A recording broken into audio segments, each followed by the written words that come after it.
everyone, it's Lauren Brooks with On the Edge Fitness. I am so honored today to have Franz Snideman from Revolution Fitness today. He is my first kettlebell teacher, and I've been wanting to do this for so long. 8 years ago, I filmed a video of kettlebell swings. It was an old video, and I'm ready to get the new video up. And today, I'm so lucky to have Franz to help me with this. So, let's get started.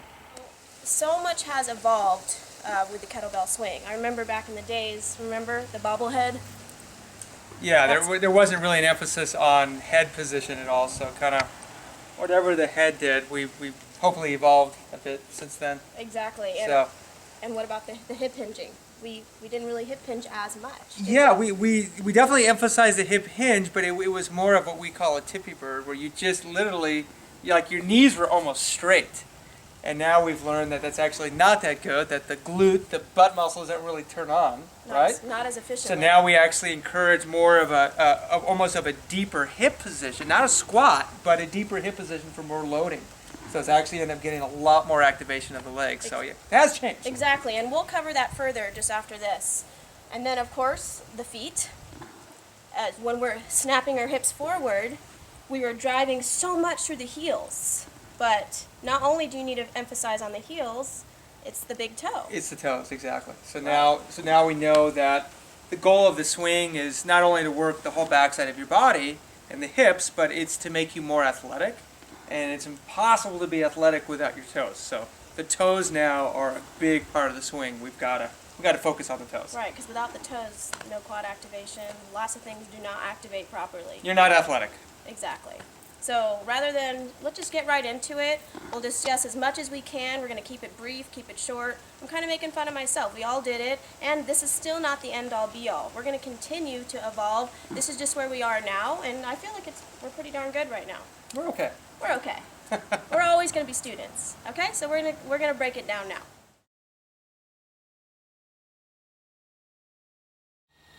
Okay, so way back when, old swing, you picked it up, you hiked it back, then you brought it up.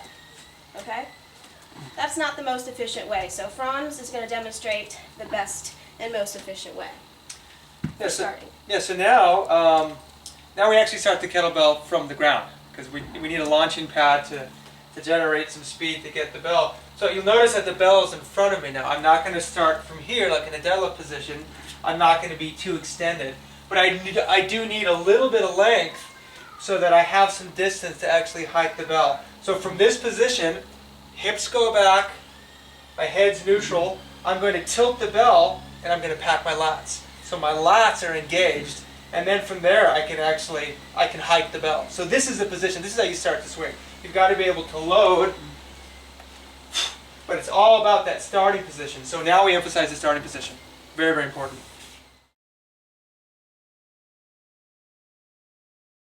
So old swing, starting position, your head position was looking straight into the horizon. And the reason why we did that is because we wanted to avoid the rounding of the spine. However, this does pull on the neck a little bit too much, and it's just not as efficient. So it is best if when you are hinging back and you are starting your position, keep your head on top of your spine. What I tend to tell people is to look at the floor, but look in front of you. You hike the kettlebell back, and then just look at 2 spots. Now, if that makes you too dizzy by looking at 2 spots, find 1 spot way in front of you, but still keep your chin in, and then when you get to the top, stand tall and still look down at that same spot, but still make sure your head is tall. Okay? This is the neck position.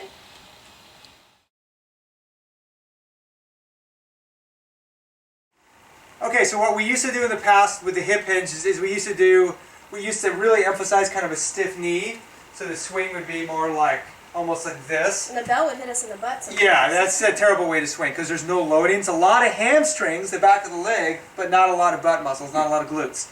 So now we emphasize a hip hinge, but we like to load a little bit more, as if I'm pushing myself away from a wall. You'll notice that my hips are actually a little bit lower, as if I'm going to do a vertical jump. It's not a squat. I'm not squatting, but the loading is back and a little bit down. So this is a much better posture because it's more athletic and you activate so many more muscles. So that's a huge change that we've made in the swing.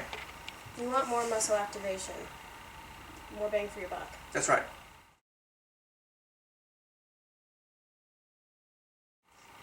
Okay, so the older swing, it was more of an emphasis on driving the bell up. However, now we have an emphasis on both, driving the bell back and driving the bell up. Again, more efficient. So you want your shoulder, when you're pulling your bell back, you want your shoulders packed with your lats. So your lats are activated as you're hiking it back. I'm not just letting it fall back like I used to, and then driving it up, fall. It's an active hike back. Also at the top, real quick, you don't want to lean back when you get to the top. It's very important to drive your pelvis to your rib cage. Just keep your glutes really tight and shoulders are packed.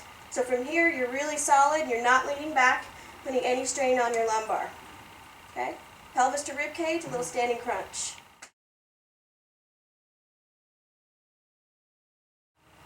Okay, so now we're going to talk about the toes, and hopefully you got 10 of them.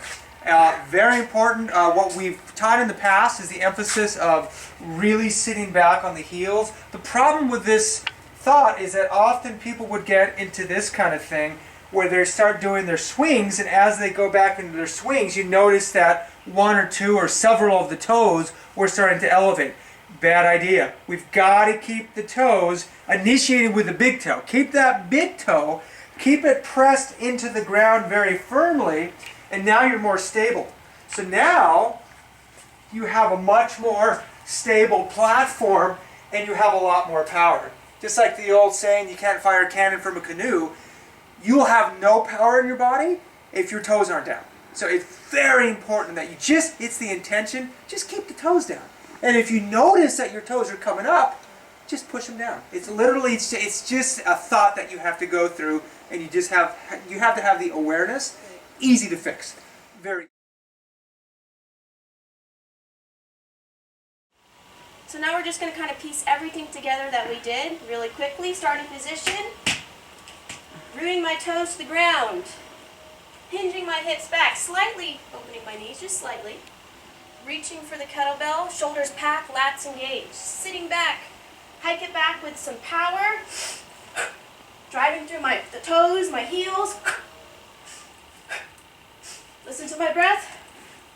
Now you'll notice she's getting a nice powerful exhale up top, and she's inhaling through her diaphragm. She's breathing in through her nose into the belly. So you just take that sniff of air in every time, and a powerful exhale up top. Watch my head. Real quick, that was more of a higher volume as far as intensity goes. If I wanted to do 100 swings with this bell, I would probably tone it down. But if I only want to do 10 swings, I only have time for 10.